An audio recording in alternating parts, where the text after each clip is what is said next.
ಉಡುಪಿಯಲ್ಲಿ ವ್ಯಕ್ತಿಯೊಬ್ಬರ ದೇಹದಲ್ಲಿ ಕಬ್ಬಿಣದ ವಸ್ತುಗಳು ಅಂಟಿಕೊಳ್ಳುತ್ತಿದ್ದು ಅಚ್ಚರಿಗೆ ಕಾರಣವಾಗಿದೆ.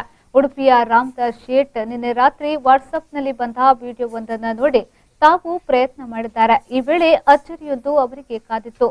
ಮನೆಯ ಸ್ಪೂನ್, ಸೌಟು, ಕಾಯಿನ್ ಇತ್ಯಾದಿ ವಸ್ತುಗಳು ಅವರ ದೇಹ ಅಯಸ್ಕಾಂತದಂತೆ ಹಿಡಿದುಕೊಳ್ಳುತ್ತಿದ್ದವು. ಈ ವಿಷಯ ಸಾಮಾಜಿಕ ಜಾಲತಾಣದಲ್ಲೂ ಹರಿದಾಡಿ ವೈರಲ್ ಆಗಿತ್ತು. ಈ ಹಿಂದೆ ವ್ಯಕ್ತಿಯೊಬ್ಬರ ದೇಹದಲ್ಲಿ ಇಂತಹುದೇ ಅಯಸ್ಕಾಂತೀಯ ಶಕ್ತಿ ಇದ್ದುದು ಪತ್ತೆಯಾಗಿತ್ತು. ಉಡುಪಿಯ ಪಿಪಿಸಿ ಕಾಲೇಜು ಸಮೀಪದ ನಿವಾಸಿಯಾದ ರಾಮದಾಸ್ ಶೇಟ್ ಅವರು ಈ ಬಗ್ಗೆ ಪ್ರತಿಕ್ರಿಯೆ ನೀಡಿದ್ದಾರೆ. ನಿನ್ನೆ ರಾತ್ರಿ ಕುತೂಹಲಕ್ಕಾಗಿ ಪರಿಶೀಲಿಸಿದಾಗ ಲೋಹದ ವಸ್ತುಗಳು ದೇಹಕ್ಕೆ ಅಂಟಿಕೊಳ್ಳುತ್ತಿವೆ ಎಂದಿದ್ದಾರೆ. ಆದರೆ ಇದು ಎಷ್ಟರ ಮಟ್ಟಿಗೆ ಸತ್ಯ ಎಂಬ ಪ್ರಶ್ನೆ ಸಾರ್ವಜನಿಕ ವಲಯದಲ್ಲಿ ಕೇಳಿಬರುತ್ತಿದೆ. ವಾಟ್ಸಪ್ಪಲ್ಲಿ ಹೀಗೆ ಒಂದು ವಿಡಿಯೋ ಬಂದತ್ತೆ.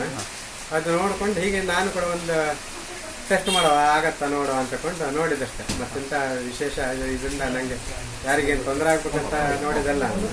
ನನ್ನ ಒಂದು ಜವಾಬ್ದಾರಿ, ನನಗೆ ಇಬ್ಬರು ಹೆಣ್ಮಕ್ಳು ಇದ್ದಾರೆ, ಮತ್ತು ನನಗೆ ಏನಾದ್ರು ನನ್ನ ಜೀವಕ್ಕೆ ತೊಂದರೆ ಆಗತ್ತಾ ನೋಡುವ ಅಂತಕೊಂಡು ಹೀಗೆ ಇದು ಮಾಡಿದೆ. ನಿನ್ನೆಯಿಂದ ನಾನು ನಿನ್ನೆ ನೋಡಿದ್ದೆ ಇಷ್ಟು ದಿನ ನೋಡಿರಲಿಲ್ಲ. ಶ್ರೀಜಿತ್, ವಿ4 ನ್ಯೂಸ್, ಉಡುಪಿ.